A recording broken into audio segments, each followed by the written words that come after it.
Probabilidad aplicada para nosotros sería nuestra clase número 10 y en esta clase número 10 estamos transitando la última unidad que tiene la materia y esta clase, bueno, uno sabe que es rápida y va a ser distinta con respecto a otros. Les recuerdo esto siempre que es porque a veces hay personas que por primera vez ven los videos cuando los vemos en el aula, hay gente que no vio los videos anteriores y les decimos que esta clase teórica no es sustituto o reemplazo de la lectura del material, sino que uno les pone los puntos centrales de discusión y en última instancia uno puede rebobinar, parar, volverse con la clase. Esa es la ventaja que queda en un video.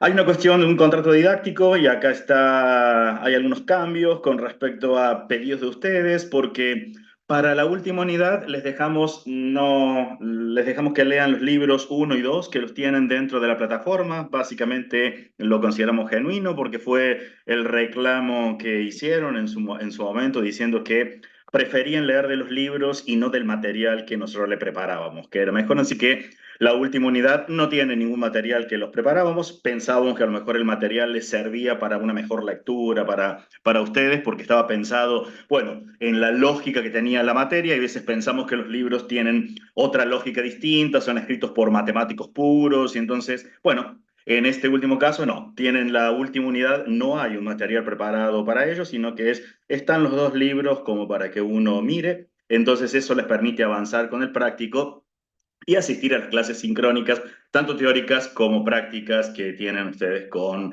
Romina.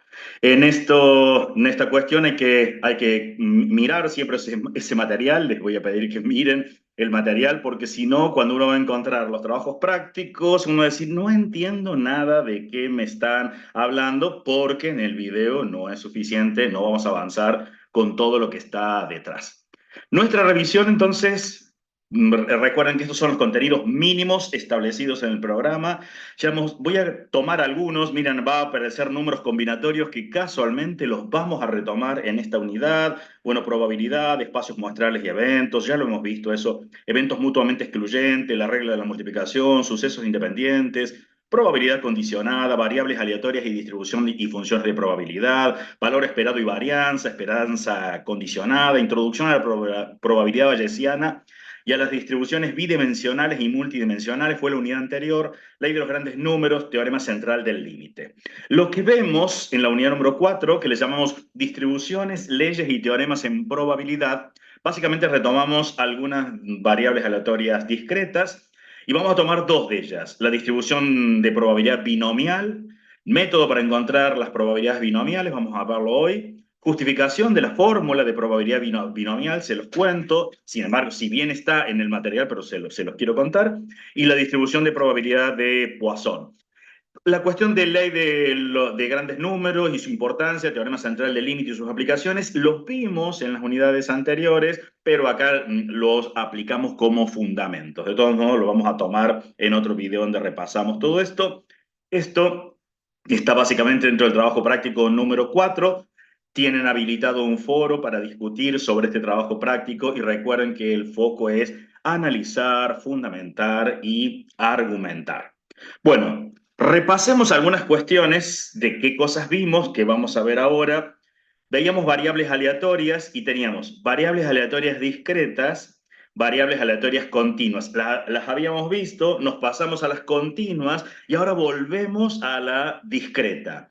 Y miren, si vemos las diferentes distribuciones, y un ejemplo nada más de lo que aparecen, básicamente lo que vamos a ver es la binomial y la de Poisson, pero no son las únicas, hay más. Y uno dice, ay, ¿por qué no me enseñan más? No, porque la idea es darle la capacidad de aprender a aprender, que hay más cosas. No es que yo todo lo veo dentro de lo que me dieron en la universidad y no me aparece más nada. No, no es cierto, porque las cosas van cambiando año a año, y entonces uno tiene la capacidad de aprender a aprender. Solo les decimos, cuidado, no es lo único que hay mucho más al respecto, así como cuando veíamos en variable aleatoria continua, que había más distribuciones. En particular, acá vamos a centrarnos solamente en estas dos allí.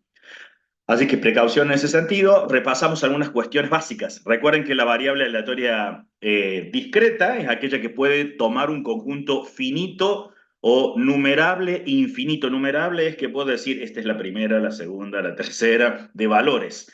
Y estos valores pueden ser contables, se pueden enumerar uno por otro, porque si vemos los números naturales son infinitos, pero es numerable. Puedo ver el primero, el segundo, el tercero. La función de masa de probabilidad describe la probabilidad de que la variable aleatoria tome cada uno de sus valores posibles. Veíamos que tiene como una dificultad la manipulación matemática. A menudo trabajar con variables aleatorias discretas implica manipular sumas infinitas, series y combinatorias. Eso lo vamos a retomar hoy. Van a ver que manipular hay veces esas sumas. Les voy a dejar comandos básicos. Si bien uno lo puede investigar y les damos la capacidad de aprender, pero bueno, dejarles algunas pistas para que no renieguen tanto de comandos que uno puede usar con el software. Análisis de la distribución de probabilidad puede requerir tiempo y esfuerzo, especialmente si la variable tiene una distribución complicada o poco común. Nosotros estamos viendo, son bastante comunes, así que no hay ningún drama al respecto, aunque en nuestro caso nos centramos en interpretar la información, más que el cálculo por el cálculo mismo, sino es, ¿y esto qué me dice? Me dio una probabilidad del 15%, ¿y esto es bueno o es malo? Tengo que aventurarme a decir algo porque ustedes van a ser analistas y gestores de datos. Y esta idea de interpretación intuitiva, a veces puede ser difícil comprender intuitivamente el significado de ciertas probabilidades asociado con variables aleatorias discretas en eventos raros o poco probables. En las continuas teníamos algunas distinciones. No las vamos a leer porque ya las tenían, porque las vimos de la unidad anterior. Esta es la que tenemos mucho más fresca. Función de densidad de probabilidad, el concepto de densidad de probabilidad, todo el cálculo con integrales que teníamos que hacer, aunque lo podemos hacer con software. Les aparecía cálculos de integrales dobles que todavía ustedes no vieron, pero bueno, esos ejercicios se pueden hacer con el software, pero tienen la idea que como uno puede avanzar, de allí las limitaciones computacionales. Entonces, nos vamos ahora con algunos ejemplos de variables aleatorias de las que vamos a estar usando nosotros ahora, que son discretas, y básicamente vamos a ver la distribución binomial. Puede ser, por ejemplo, el número de componentes defectuosos en una muestra de producción. Si uno lo mira, tengo dos opciones. O es defectuoso, que es éxito, o no defectuoso. Puedo mirar esta otra variable, número de clics en los enlaces de correos electrónicos enviados a una campaña de marketing. Y de nuevo lo puedo ver que está clicado, es exitoso, no clicado, es un fracaso. Puedo mirar número de intentos de acceso fraudulentos a un sistema de autenticación. Y puedo decir fraudulento en el sentido que logró tener éxito, no fraudulento, fracasó en el sistema. Número de préstamos pagados en una cartera de clientes de un banco. No es el importe, sino es número de préstamos. Entonces, esto puede decir, ¿fue pagado o no fue pagado? Número de pacientes que experimentan mejora con un medicamento. Y uno puede decir, bueno, mejora, que es éxito, no mejora, fracaso. Este tipo de variables vamos a estar viendo ahora y esto es un extenso, etcétera, de lo que nosotros podíamos llegar a encontrar. Entonces, algunos constructos que repasamos y los vamos a ajustar ahora para una variable aleatoria binomial, porque una variable aleatoria binomial es una variable aleatoria discreta. Teníamos la noción de valor esperado, teníamos la noción de varianza, las vamos a redefinir ahora de cómo las calculamos para una variable aleatoria que sea binomial, para una distribución binomial. Y el desvío estándar. ¿Y cómo vemos? Eso los recuperamos, de allí que está ese dedo con ese monito diciendo, vamos a recuperar esto, pero lo vamos a volver a mirar en esta otra distribución. Y vamos a comenzar con un problema básico. El problema nos dice esto. Una empresa de café está realizando un estudio de mercado para evaluar la aceptación de su nueva marca de café. Según estudios previos, el 60% de los consumidores prefieren esta nueva marca. Para una evaluación inicial, la empresa decide encuestar a 100 clientes de varias tiendas piloto para determinar si deberían proceder con el lanzamiento en más tiendas. El problema está escueto contado y les voy a decir qué cosas tienen de fondo que en un contexto real es importante saber. Es cómo determinaron ese 60% que prefieren esta nueva marca, porque lo que está contando es en una evaluación inicial.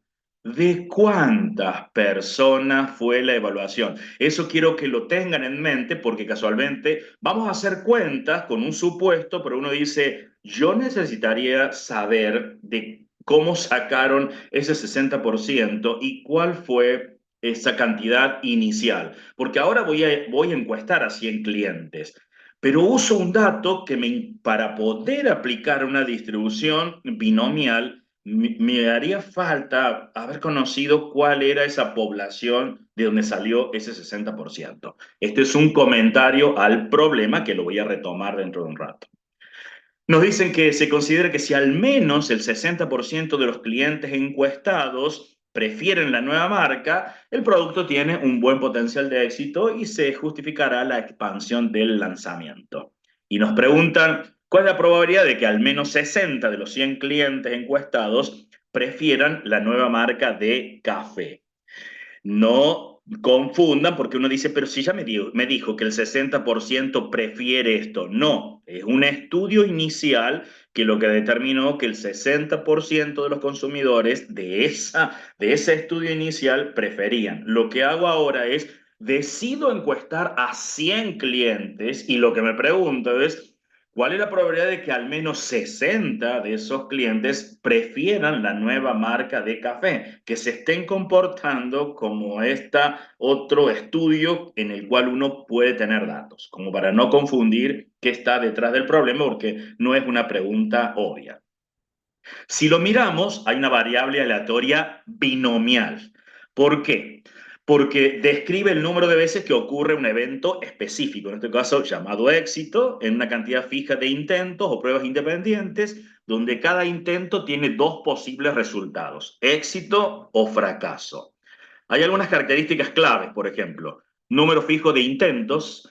Se encuestan exactamente 100 clientes en las tiendas piloto para determinar la preferencia por la nueva marca de café. Estos son en el informe, cuando yo hago el análisis de un problema, el vínculo que le vamos a hacer con la teoría, no para decir, bueno, yo lo resuelvo solo porque a través de una distribución binomial considero que es una variable aleatoria binomial. No, tendré que fundamentar. Tiene características claves. Uno, número fijo de intentos. ¿Qué más debería cumplir para satisfacer esta condición de ser una variable aleatoria binomial? Dos resultados posibles por intento. Cada cliente encuestado tiene dos opciones posibles. Prefieren la nueva marca de café, que es el éxito, o no la prefieren, fracaso.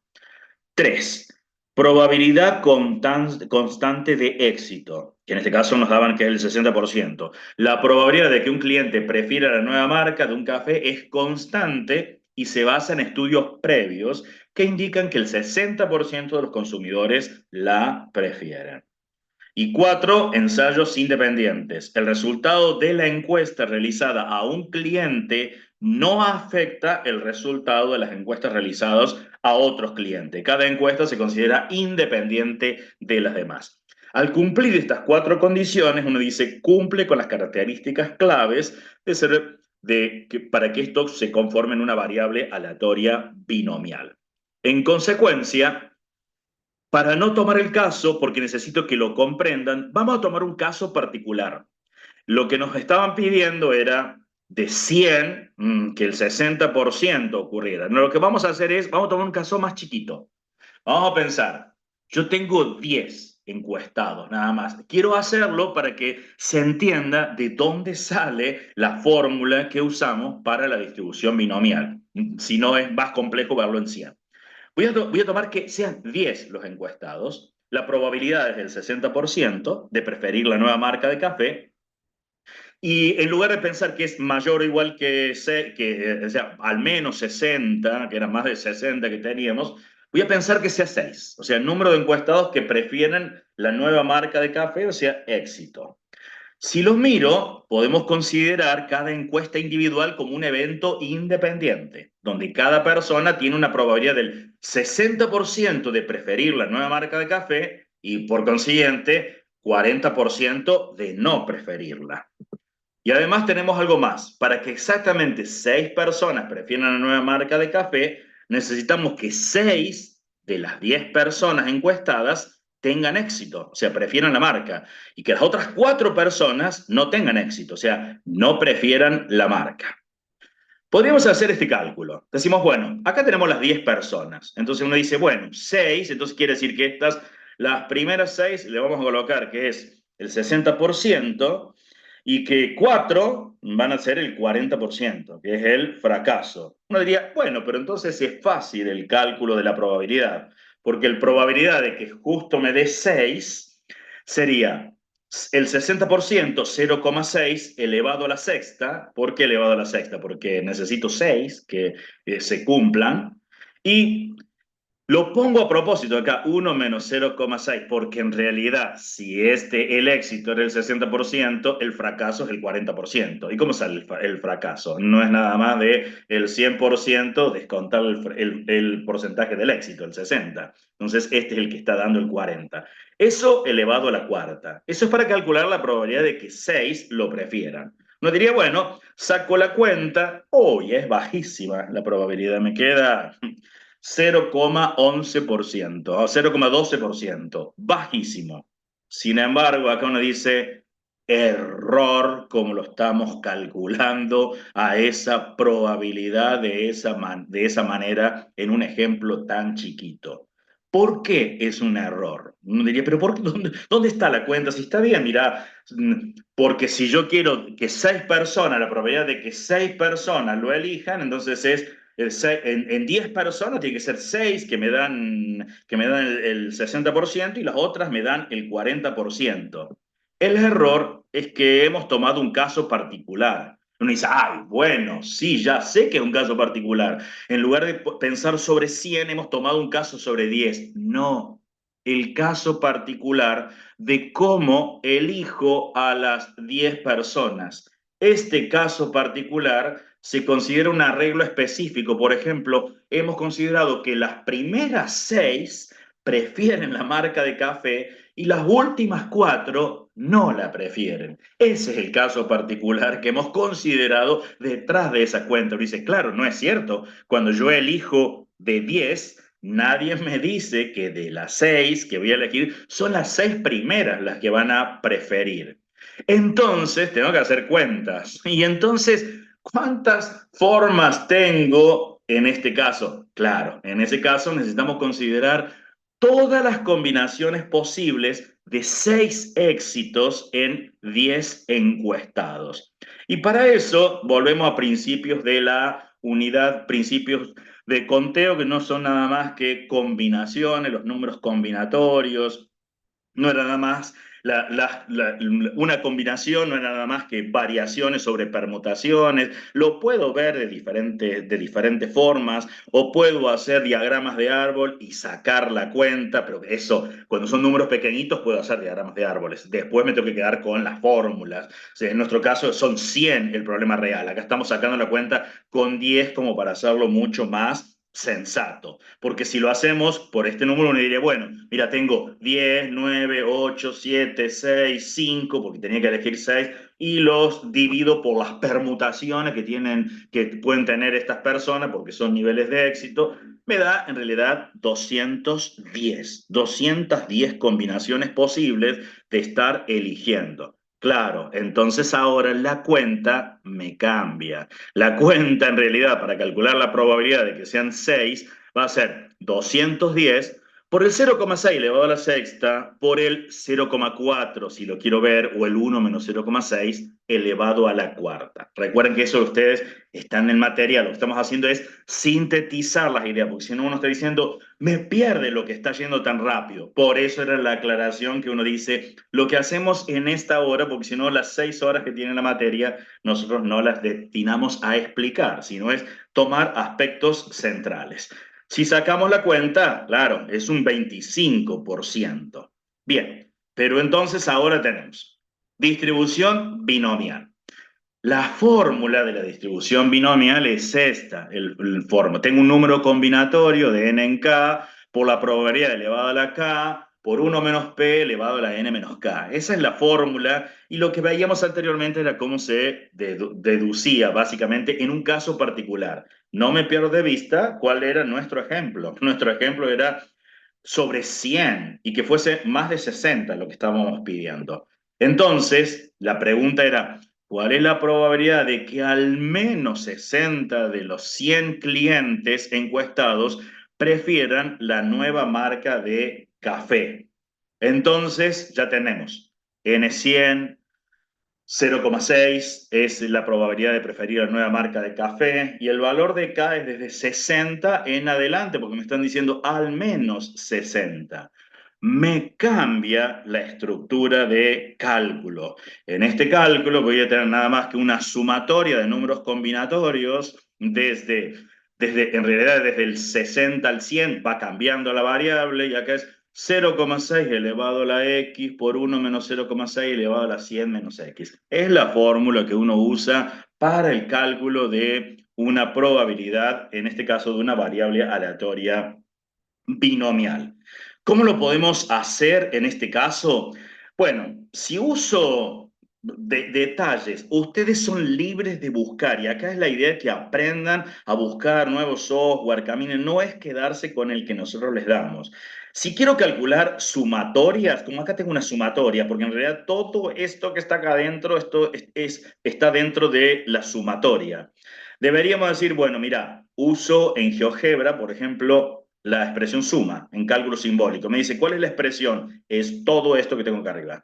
¿Cuál es la variable? X, en este caso. Podría usar otra, R, T, la letra. ¿Cuál es el valor inicial? 60. ¿Cuál es el valor final? 100. Bueno, si lo completamos, ¿qué sería acá? Ahora venimos con algunas cuestiones de comandos, nada más para hacerles más ágil en las cuentas. Si uso GeoGebra, el número combinatorio se escribe así, NCR, N minúscula, C mayúscula, R, y entonces pongo 100x, es el modo que lo escribo. El resto sigue siendo igual, por 0,6 elevado a la x, debo ser cuidadoso con los paréntesis, porque acá el 100 menos x en el exponente no tiene paréntesis, pero cuando lo voy a estar colocando sí tiene paréntesis, entonces debo ser cuidadoso, pongo cuál es la variable, 60-100, me tiro, me da que es un 54,33%. ¿Tengo forma de verificar el resultado? Sí, tengo otra forma, puedo irme a cálculo de probabilidad, elijo binomial, pongo que el valor de n es 100, que la probabilidad es 0,6 y acá es cuestión de elegir entre los corchetes qué es lo que quiero. En realidad estoy pensando x que son mayor o igual que 60, me tira un valor y lo puedo corroborar.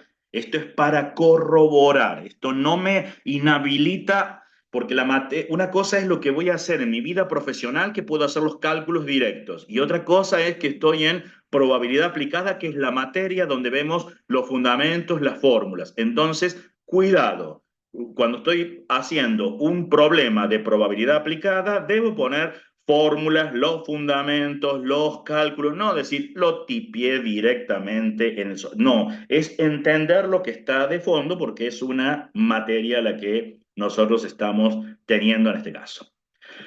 No me debo olvidar la respuesta. En este caso uno diría, puede ser breve, más larga. Nos dice, este resultado indica que hay un 54,8% de probabilidad de que el nuevo producto sea preferido por al menos el 60% de los clientes encuestados. Y ahora tengo que jugarme en algo. Esto está bueno, está malo, lo cual sugiere un buen potencial de éxito y puede justificar la expansión del lanzamiento del producto. Porque puedo tomar un parámetro, decir, bueno, es más del 50%, está bien, distinto, porque ahora digo, ¿qué hubiese pasado si me daba 20, si me daba 10%? Entonces, debo jugarme sutilmente, decir, bueno, ¿cómo lo interpreto? ¿Está bien? Sí, porque lo estaban haciendo para eso, para decir, vale la pena si se está comportando como se está comportando en la muestra grande.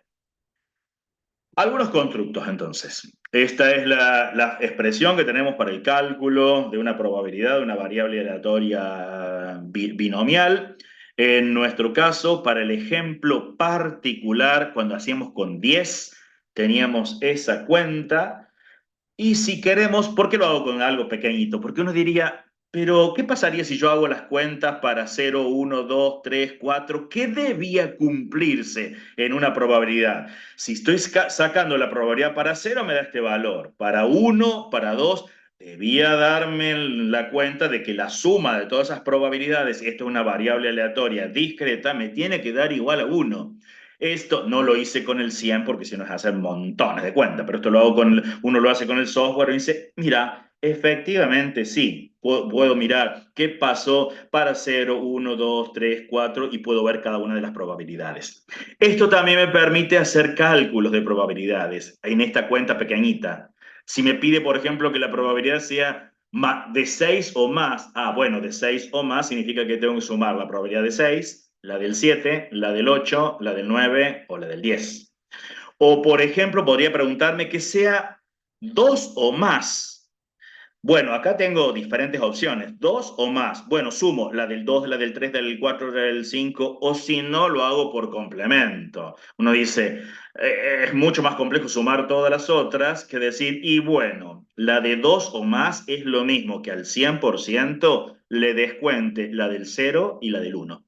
Eso lo que me va a dar es para cuando la variable aleatoria binomial es mayor o igual que 2. Estos son estrategias de cálculo que uno puede hacer, pero hoy como uno tiene software, no hay drama. Eso era más cuando uno lo hacía cálculos manuales con calculadoras y demás. Puedo ver la representación gráfica, esto es anecdótico para poner en los informes cómo quedan las gráficas. Yo se las muestro en GeoGebra, pero lo pueden usar con Excel, con cualquier programa, porque nunca les pedimos en los informes que ustedes digan cuál es el software. No tiene sentido indicar el software, es un recurso. No les pedimos que manejen un software en particular. Por eso tampoco se los enseñamos en sí el software, porque uno lo busca en un video de YouTube, cómo se hace en Excel tal cosa. No estoy usando ese programa, quiero usar un programa de estadística en particular. Perfecto, hay que ser autodidacta en ese sentido. Si quiero ver cómo me queda la gráfica, tengo que pensar que es una gráfica de una distribución de una variable aleatoria discreta. Lo puedo hacer con GeoGebra, que me quede este clásico diagrama de barras. Les doy las sugerencias, si alguien lo quiere probar, cómo se hace en GeoGebra, como para que no renieguen tanto en buscarlo, para que me queden las distribuciones de la binomial en este caso. Se usa el comando barras y me pide algunas cuestiones. Lista de datos, lista de frecuencias. ¿Qué son las listas de datos? Y era esta tabla, eran los valores de la variable aleatoria, que era 0, 1, 2, 3, yo lo tenía hasta 10. ¿Qué es la lista de frecuencias? Y es la lista de probabilidad, el valor de las probabilidades. ¿Cómo lo hago en GeoGebra? Bueno, lo que tendría que hacer es marcar con el mouse la primera columna, crear una lista. Se llamará lista 1. Luego, con la segunda, creo lista 2. Bueno, eso lo colocaré. Barras, pongo L1, L2 y me va a dibujar las barras. Si hago eso, me las dibuja pegadas a las barras.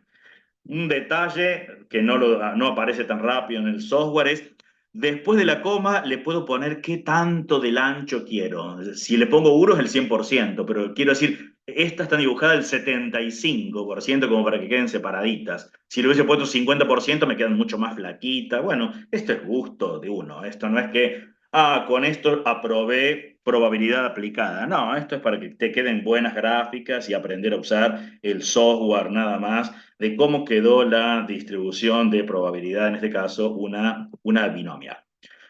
Hay una regla práctica para la binomial que nos dice que si el tamaño muestral es pequeño en relación con el tamaño poblacional, en particular si la relación entre el tamaño de esa muestra con el de la población es del orden del 5%, entonces el experimento puede considerarse binomial. En nuestro caso, no tenemos el tamaño de la población. Solo decía que se hizo un estudio y que ese estudio determinó el 60%. Supongamos, en este caso uno dice, ¿aplica la regla en nuestro problema? No lo sé si la aplica, porque no nos dieron ese dato. Esto lo traigo a colación que muchas veces pasa en los problemas. Y uno diría, bueno, ¿qué sería? ¿Qué relación tendríamos que tener? Supongamos que el tamaño de la población es de 2000. En ese caso, como la muestra era de 100 sobre 2000, es justo el 5%. Esto nos llevaría a decir, bueno, Si el tamaño, si el n es igual o mayor a 2000, se puede usar la distribución binomial. Si es menor a 2000, no. Por ejemplo, es una cuestión de cuentas, nada más que uno debería estar sacando. Vamos con otro problema más de distribución binomial, después nos pasamos a un problema de Poisson, como para ir cerrando nuestra clase. Este problema lo enunciamos así. En el ámbito competitivo de la Liga Nacional de Básquet de Argentina, se ha observado que los jugadores profesionales tienen habilidades distintivas en el tiro libre, con una probabilidad del 80% de encestar. Otra vez de nuevo, no sé cuál es la población sobre cuánto uno sacó ese cálculo de probabilidades, ¿no?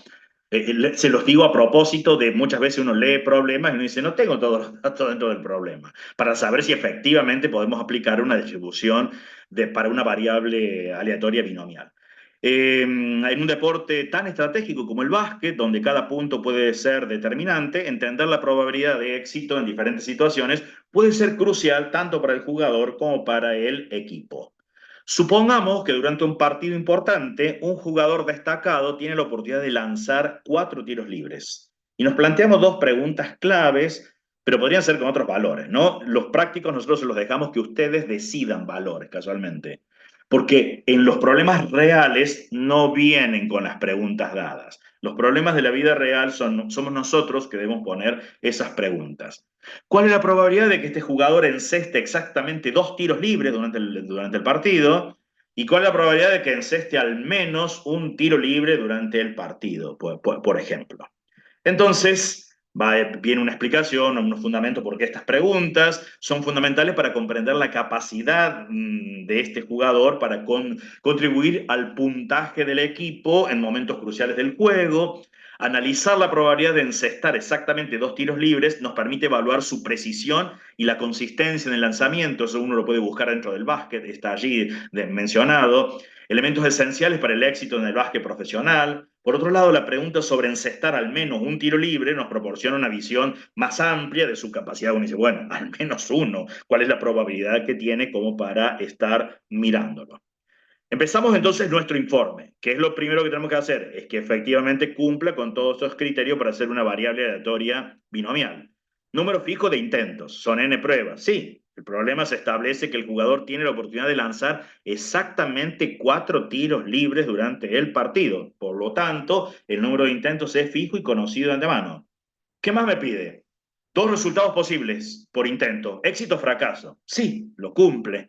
En cada intento de lanzamiento de tiro libre, el jugador puede tener éxito, que es encestar, o fracasar, que es fallar en encestar. No hay otros resultados posibles. El 3 me dice probabilidad constante de éxito. Y acá yo pongo el sí, pero viene un condicional después. Digo, primero pongo el sí. Sí, se establece que el problema dice que el jugador tiene una probabilidad del 80% en cada intento. Y esta probabilidad de éxito es constante y no cambia en un intento a otro. Es lo que vamos a dar por supuesto, porque si no, no es cierto. Si el jugador ajusta su técnica, que es lo normal que uno hace, basándose en el resultado de un intento anterior previo, o sea, uno aprende del error, del último tiro, la probabilidad de encestar el tiro libre puede cambiar de un intento a otro y posiblemente aumentando la probabilidad. Entonces, en ese caso, no podría usar la distribución binomial. Estos son los supuestos que debo ser consciente cuando estoy analizando datos, es decir, lo puedo analizar bajo esta variable y bajo esta distribución si se cumplen estos supuestos, porque si no, no lo puedo hacer. Y el último son ensayos independientes. Uno dice, sí, en un partido de básquet generalmente se asume que los intentos de tiro libre por parte de un jugador son independientes entre sí. Es decir, el éxito o fracaso de un intento no afecta la probabilidad de éxito en los intentos posteriores. Aunque este supuesto puede no ser completamente válido en situaciones específicas, como el caso del jugador que se siente más confiado después de encestar varios tiros seguidos. En un contexto general de análisis probabilístico se puede asumir la independencia de los ensayos. Estas cosas sí nos interesan que ustedes las discutan en los foros, en los problemas, que no se queden solo con la cuenta, que es lo más fácil de sacar. Las cuentas son fáciles, las hace un software. Si no es analizar datos, porque van a ser licenciados en análisis y gestión de datos, no sacar cuentas, que eso lo hace un software directamente. Bueno, entonces empezamos. Si se supone que la probabilidad del jugador de encestar el tiro libre no cambia de un tiro a otro, entonces el número de veces que enceste el tiro libre es una variable aleatoria binomial. Cuando nos preguntan cuál es la probabilidad de que el jugador enceste exactamente 2 tiros libres durante el partido, apelo a la fórmula de la binomial, es cuestión de reemplazar qué valores tengo. No es nada más que para 2, sé que el n vale 4, la probabilidad es 0,8, bueno, el 1 menos p me va a quedar 0,2, saco la cuenta, me quedó 0,1536. Y ahora viene la parte más importante. ¿Eso qué me dice? Porque si no terminé, la cuenta es rápida. Esto no me tengo que olvidar. Tengo que decir cosas al respecto. Yo puse algo, pero se puede cambiar lo que uno puede llegar a poner. La probabilidad de que me quede un 15,36%, esto puede considerarse relativamente baja. Esto implica que, en promedio, este evento ocurriría en aproximadamente 1 de cada 6 partidos similares. Desde una perspectiva práctica, podría interpretarse como una muestra de que el jugador tiene cierta consistencia en su desempeño, pero también sugiere que hay un margen para mejorar su precisión en el tiro libre para lograr resultados más consistentes y favorables para su equipo. O sea, tengo que decir algo, porque si no termino diciendo, me da esto, pero cuando me den a mí datos para analizar datos, tengo que la gente me va a decir, ¿y eso es bueno o es malo? ¿Sí? Como cuando a mí me dicen, bueno, determina resistencia de este material y voy a dar un determinado valor y uno dice, ¿y eso está bien, está mal? ¿Cuáles son los parámetros? Eso me lleva a buscar más información. ¿Cuáles son los parámetros aceptados o no para esta instancia? Vamos a la otra pregunta, que es ¿cuál es la probabilidad de que enceste al menos un tiro libre durante el partido? Bueno, pero que sea al menos un tiro libre, quiere decir que sea mayor o igual que uno. Es decir, 1, 2, 3 o 4 que los enceste. Ya en este caso uso la expresión de sumatoria.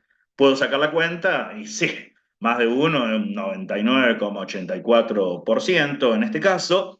Y si no, lo puedo sacar apelando al software. De nuevo acá tengo que pensar números combinatorios porque me aparecieron estas expresiones, sino también puedo pedirle en la distribución qué es lo que ocurrió porque me está acumulando. O también lo puedo pensar, mira, que sea mayor o igual que uno.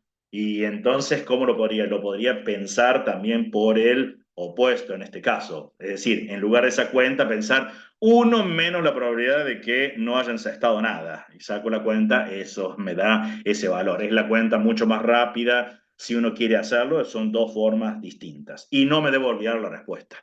La probabilidad en este caso de un tiro libre, un partido, es alta y totalmente esperada. Esto significa que en prácticamente todos los casos el jugador logrará encestar al menos un tiro libre de los 4 que lance durante el partido. Está preguntado al menos uno. Desde un punto de vista práctico, esta alta probabilidad refleja la confianza en la habilidad del jugador y uno puede decir cosas al respecto. Veamos algunas cuestiones para recordar entonces de variable aleatoria binomial. La media de una variable aleatoria binomial con un parámetro n, que es el número de ensayo, y p, la probabilidad de éxito, se calcula de esa forma. Como para reestructurar lo que sabíamos de variables aleatorias, ¿qué pasa ahora con la variable aleatoria binomial? Entonces, la media no es nada más que multiplicar estos 2 parámetros. ¿Cómo calculo la varianza? Voy a estar multiplicando la media, si yo miro acá por el NP es la media y el 1 menos P es la probabilidad del fracaso, porque el P era la del éxito. Y el desvío no es nada más que la raíz cuadrada de la varianza, así que eso es particular. Eso es detalles como si lo tengo que calcular dentro de un problema, la adaptación que uno hace a las fórmulas que teníamos de variable aleatoria discreta. Una mirada ahora, ya seguimos con la otra, es una mirada a los prácticos, porque en esta instancia ustedes tienen, uno dice, yo quiero hacer, le han pedido a Romina más problemas porque querían mirar en los libros, guarda con lo que aparecen en los libros. Si ustedes miran los problemas que están en los libros, cuidado, son para cálculos, nada más, para entrenarte en el cálculo. No son así los problemas que nosotros les damos, ¿eh? Si los miran con detalles, les pedimos hacer informes. Les pedimos que ustedes anticipen ¿Cuáles? Si miro esto, son casi todos muy simples. Acá me piden números combinatorios, acá me da un dato, calcula la probabilidad que x sea igual a 4, que x sea mayor o igual que 4, pero es sacar cuentas o calcular el desvío, calcular la media, o sea, es absolutamente simple. No me debo engañar con esto porque en nuestro caso hacemos un equilibrio entre habilidades matemáticas y habilidades blandas, y esas habilidades blandas es aprender a resolver problemas, lograr creatividad e innovación en ustedes, tener pensamiento crítico, aprender a aprender, por eso es cuestionarme, ¿qué me dio esto? ¿Es adecuado este valor? ¿Es bajo? ¿Es alto? ¿Qué más puedo decir? Buscar información, por eso les enseñamos a usar inteligencia artificial y guarda no abusar con la cuestión de inteligencia artificial. Debo yo desarrollar el pensamiento crítico, aprender a trabajar con otros, por eso los mandamos a los foros para que aprendan a discutir y mirar el posicionamiento de otros y aprender en la cuestión de educación en valores y empatía que están detrás de cada uno de esos problemas, más allá de todo el desarrollo de competencias digitales que buscamos desarrollar en ustedes. Nos vamos ahora a la última de las distribuciones que vamos a ver. Esta unidad es mucho más corta, van a ver que es mucho más simple, que es la distribución de Poisson. La distribución de Poisson es una distribución de probabilidad discreta que describe el número de eventos que ocurren en un intervalo fijo de tiempo o espacio bajo las siguientes condiciones. La primera, los eventos ocurren de manera independiente. La tasa promedio de ocurrencia de esos eventos, que le vamos a llamar lambda, es constante y no pueden ocurrir dos eventos exactamente al mismo tiempo. Uno diría, es bastante parecida, hay cosas que tienen con la binomial, sí. Casualmente la de Poisson, la expresión de cálculo, para los más curiosos, les pedimos que miren, se puede deducir a través de la binomial, porque es casos particulares de allí. Y la fórmula que uno va a usar para que ocurran K eventos tiene esta estructura. Claro, está dependiendo de la tasa promedio de ocurrencia, que era distinto a la que teníamos la binomial, que teníamos una probabilidad y un número de casos. Acá no tenemos el número de casos, sino la tasa promedio que estamos mirando. Uno podría decir, ¿y esta fórmula de dónde sale? Para los que son mucho más curiosos y tienen ganas de aprender a aprender, se deduce de la binomial y van a ver que está bien interesante cómo se cuenta esa deducción, bajo qué condiciones uno puede usar. Yo les voy a retomar algunas de las condiciones que tiene que tener la distribución de Poisson, que casualmente es, si la binomial pasa a tener esto, yo puedo deducirla de Poisson. Veamos el concepto de aplicación. La binomial se utiliza cuando se realiza un número fijo de ensayos independientes, cada uno con dos posibles resultados, éxito o fracaso, y una probabilidad constante de éxito. La de Poisson se aplica a situaciones en las que se cuenta el número de eventos que ocurren en un intervalo de tiempo o espacio físico con la suposición de que estos eventos ocurran de manera independiente y con una tasa constante. Ya vemos un ejemplo en particular. Parámetros que uno usa. La binomial usa dos: el número de ensayos y la probabilidad de éxito de cada ensayo. La de Poisson tiene un solo parámetro, que es lambda, que es la tasa media de ocurrencia de eventos en el intervalo. Fórmulas de probabilidad cambian. Esa es la que usamos para la binomial, esta es la que usamos para la de Poisson. Para los que ahí estaba la idea de decir, bueno, para los que querían pueden ver cómo la de Poisson se puede deducir a través de la binomial. La binomial es mucho más intuitiva de cómo sale el cálculo para esta variable aleatoria discreta. Condiciones de uso. La binomial se usa cuando el n es relativamente pequeño y la probabilidad no es demasiado pequeña, es más bien grande.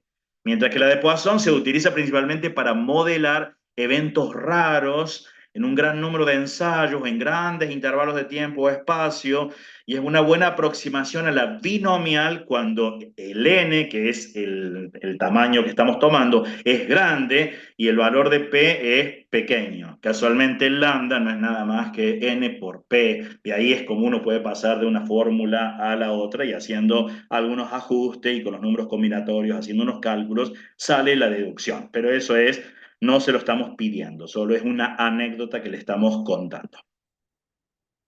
Las distribuciones resultantes, no sé, la distribución binomial es discreta y depende tanto del número de ensayos como de la probabilidad de éxito de cada ensayo, mientras que la de Poisson es discreta y depende solo de la tasa de ocurrencia de los eventos. Veamos un problema simple, con todo parecido a los que se los enunciamos en los trabajos prácticos, que les enunciamos con mucho texto, contándoles el contexto, porque nos interesa mostrarle problemas bastante reales, no el ficticio. En este caso nos dicen, bueno, la Dirección de Tránsito y Seguridad Vial de la ciudad está monitoreando un cruce muy transitado, donde una avenida principal se cruza con una calle secundaria. Este cruce es conocido por sus frecuentes accidentes debido a una gran acumulación de vehículos y los semáforos de corto tiempo.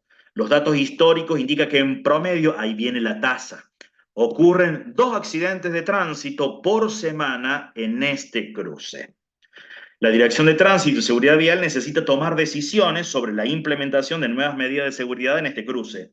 Utilizando la información proporcionada, determine las probabilidades de distintos escenarios de accidentes que podrían ocurrir en este cruce durante un periodo de 1 o 2 semanas. Analice y discuta las implicaciones de estos resultados en términos de la planificación de medidas de seguridad. Estos se parecen más a los problemas que nosotros les damos.